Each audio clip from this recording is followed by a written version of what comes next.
Hello, good afternoon, good evening, good morning, wherever you are. I'm Enrico from AVanscoperta. I'm very pleased to have Allan Kelly with me today. Hi, Allan.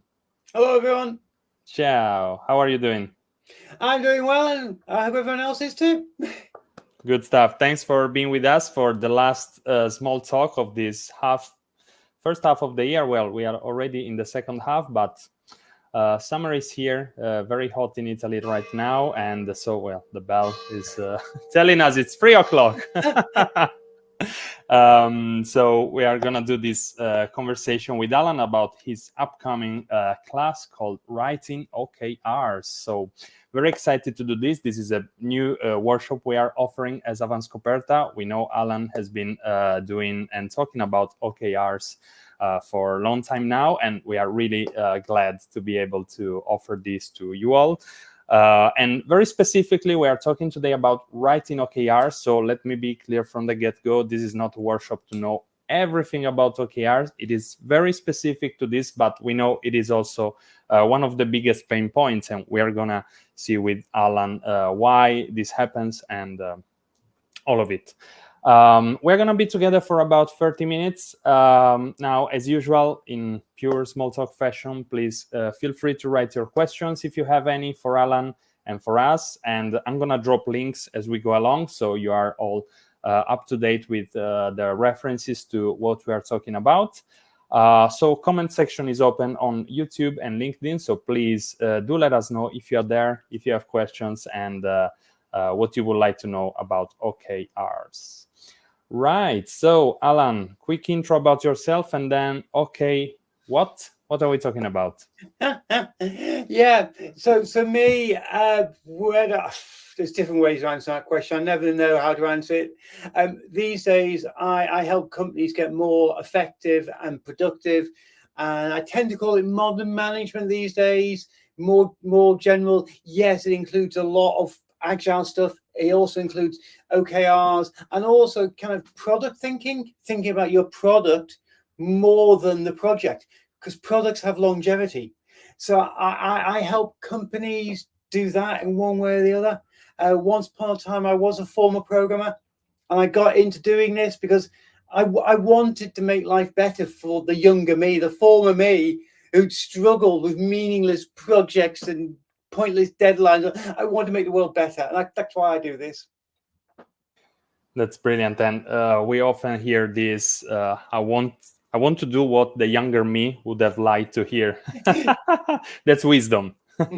Absolute wisdom. So, Allan, what are we talking about? OKRs. Let's just have a quick, brief introduction about what objective and key results are. Okay, so the way I like to think about OKRs is their test-first management.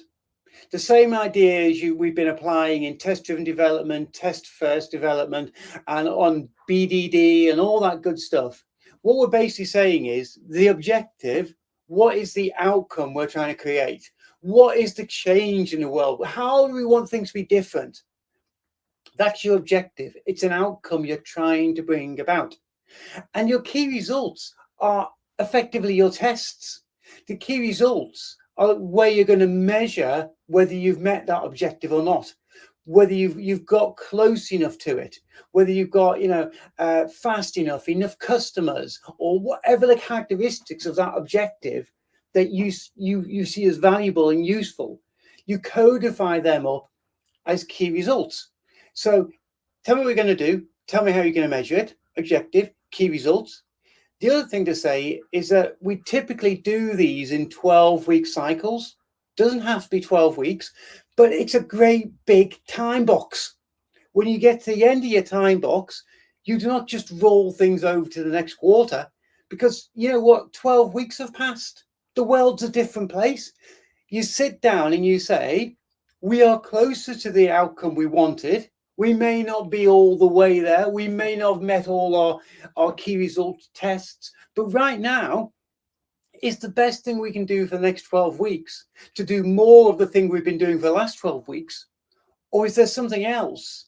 And we should bank what we've got and focus on something else.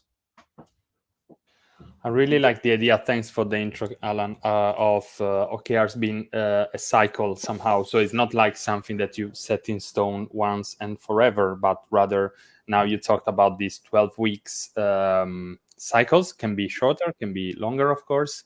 But I really like that idea, and I think it fits together with the, totally messy times we're living, right? It's not like you decided something 1 year ago and it stays there forever. Yeah.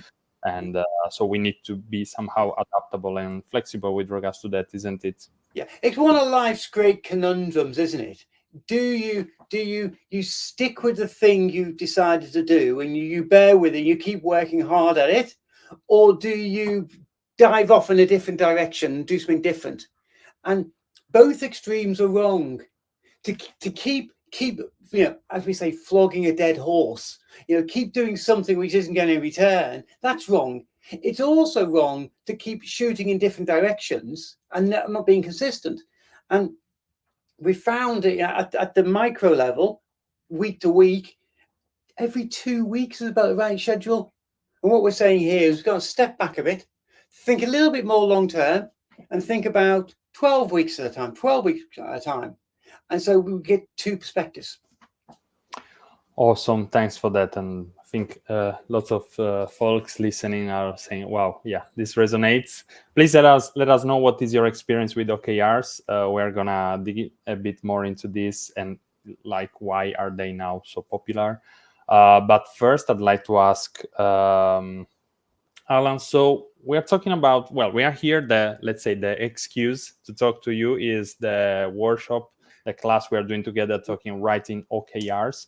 It's a 3-hour training course, workshop class that we are doing together, extremely practical, where folks are, where we will experience how to write good, measurable OKRs. So who is this for? Let's go a bit more into the workshop description kind of thing. So one answer to that is anybody who needs to set OKRs, anyone who's involved in the OKR setting process. And the most obvious people there are Scrum Masters, Agile coaches, product owners, project managers, people who consider themselves to some element of leadership in there. However, my approach to OKRs is I see them as a team level thing, things that teams should be doing together, and everybody on the team should have a voice in OKR setting. So I can quite believe that anybody who's on a team that's using OKRs would get value here. And the people who are going to be most interested are people who are responsible for those OKRs, responsible for the setting, responsible for the pursuit of, so anyone who's got any kind of leadership, management type title. And I know since they've well and truly crossed into the Agile space now, I know this is landing on the plates of many Scrum Masters and Agile coaches, which is certainly how I got into them in the first place. So if you are a Scrum Master or an Agile coach, might be an opportunity to get ahead of the game. Definitely. And I remember one of the profiles, let's say, of the roles we referred to was not actually a role, but let's say folks who are victims.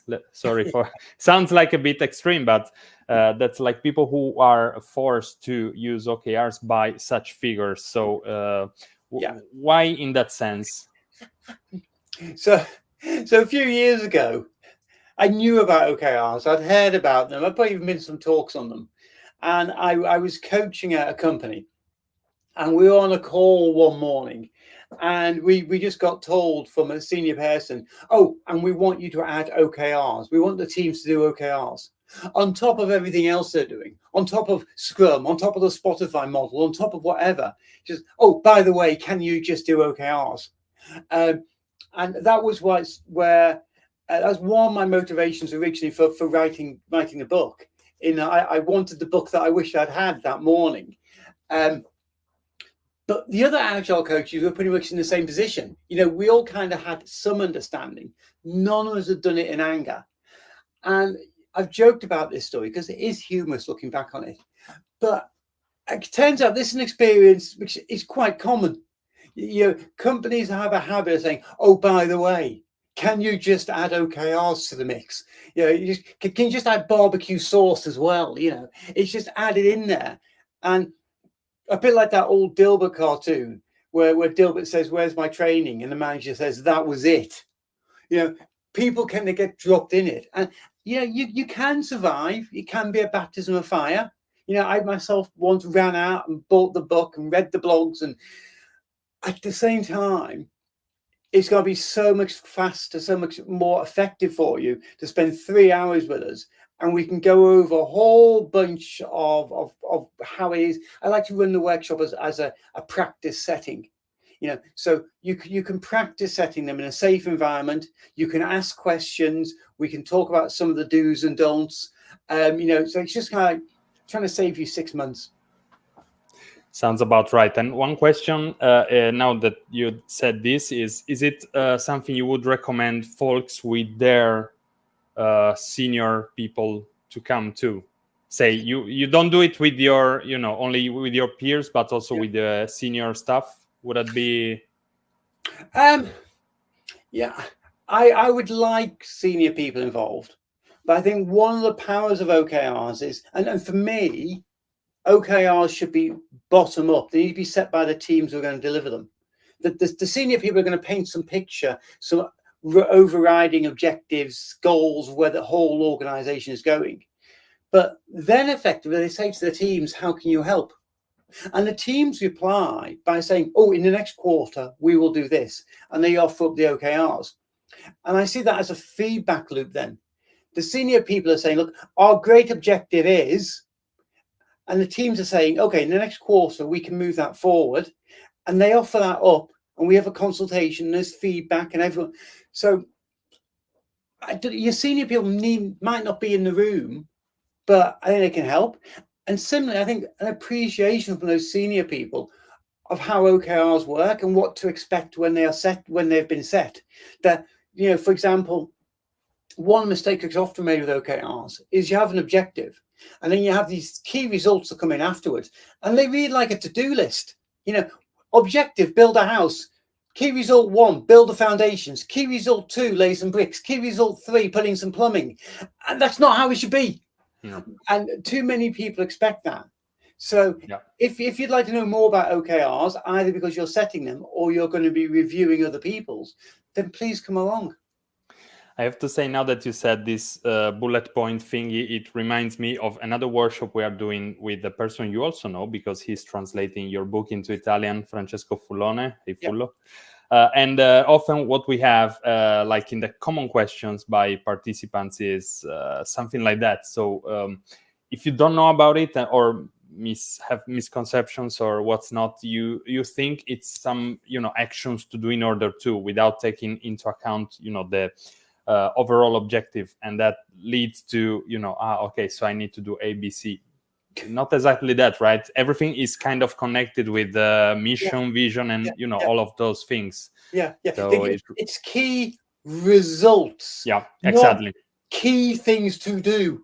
Key actions. Exactly. That's where people get sometimes misled somehow. But I think workshops like yours, and we will see it, I'm sure, are will be extremely effective in, you know, having this cleared out. Which leads to my next question, which is, why is it so difficult? So we already seen one thing basically right now, but actually crafting and writing some good OKRs, which you can measure in a few months. So, I mean, if we are here offering this kind of workshops, and with your experience, I'm sure you've seen loads of people getting it wrong. So why is it still so difficult? Well, let's say three reasons. One is the easiest one to deal with, is the quantification. You know, because key results should have numbers in them. You should be able to somehow quantify them. If you've not got a number in a key result, it's immediately suspicious. And it's difficult to quantify a whole bunch of things. It's difficult to quantify less tangible things. So that's one difficulty, and that's something we talk a bit about in the workshop. The second one is that it is actually difficult to think yourself into the future and imagine how the world could be different and how you're going to be able to measure the world being different. And that also means you're going to have to talk to people about how the world's going to be different and see their point of view. And perhaps the third reason why it's difficult is the old problem of psychological safety. In that you're setting something here which you're going to use to judge yourself, and particularly in environments where it's not safe to fail, that can be really quite scary. And so sometimes the issues you're having around may present as an issue of how do we measure this, or may present as an issue if we can't really understand it. But deep down inside, people are just nervous about offering something up which they could be seen to fail at. Which is perfect, because it looks like we agreed on this, but we just spoke 10 minutes before this chat. And my next question is actually about company culture. So how does this OKR thing play a role into that? So you already said something extremely important, which is about psychological safety and, how people can or cannot or should not be blamed for stuff. How this got wrong, why got, the whole package. So what's the best setting for this, and how do you suggest people introduce OKRs in the good way if their company culture is wrong? So you've got two broad approaches here. You can either say, let's make everything right, and then we can introduce OKRs, right? And I see the logic in that, and I see why people want to do it. And it's hard to argue with it that we must get A, B, and C all ready, and then we can introduce OKRs. However, I suspect you'll be waiting a long time. The way I prefer to see OKRs now is that the OKR process is imperfect, and they are not something you do when you've got the company culture you want, but they are a mechanism for bringing about a better company culture. So when you're setting OKRs, and when you start to see that people aren't setting very stretching OKRs, they're setting achievable OKRs, they're setting safe OKRs, that's the time to start saying, well, do we want them to be more ambitious? And what would we need to do to make people more ambitious? Is it because our reward system isn't aligned? People get bonuses for meeting goals, so they all want goals they can meet. Is it because people don't feel as though they can speak up? And see OKRs as a mechanism for bringing about changes in the organization. So the organization is open, is embracing a different point of view, is psychologically safe, is ambitious, does accept that there's always some element of business as usual. Whatever those issues are, see OKRs as a mechanism for highlighting those problems, and then you can fix them. I sometimes go as far as to call OKRs a strategy debugger, because they allow you, using that feedback process we talked about before, they should be allowing you to talk about the bigger questions. Yeah, I'm trying to update the banner because I really like this one. Let's see if I make it. Strategy debuggers. There you go. Excellent. So I know a lot of your work has been also, as we just discussed, about Agile as well. So how do these two worlds come together? Yeah. So it's painful, this. Because so often I see OKRs used in a non-agile fashion. And if you think about where OKRs came from originally, it grew out of an earlier technique called management objective, and it grew out of that technique in the 1970s. And some of the literature you see on OKRs is still rooted in the 1970s. And when you look at them, the OKRs that people were writing in 1975 are decidedly unagile.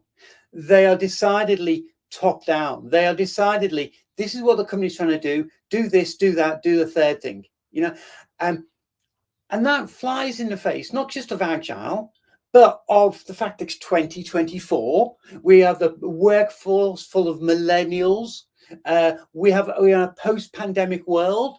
All of those things, people people are looking for more control and more meaning in their work. And if you implement OKRs like it's 1975, you're not going to have that. You're going to have a command and control management by objective system. I'm sorry to say, an awful lot of places deal with OKRs like that. However, if we accept it's 2024, we're halfway through 2024, we're going to 2025, and we've had the Agile revolution. We've got the millennials, we've had the pandemic, and we need to enroll people in the way we're working.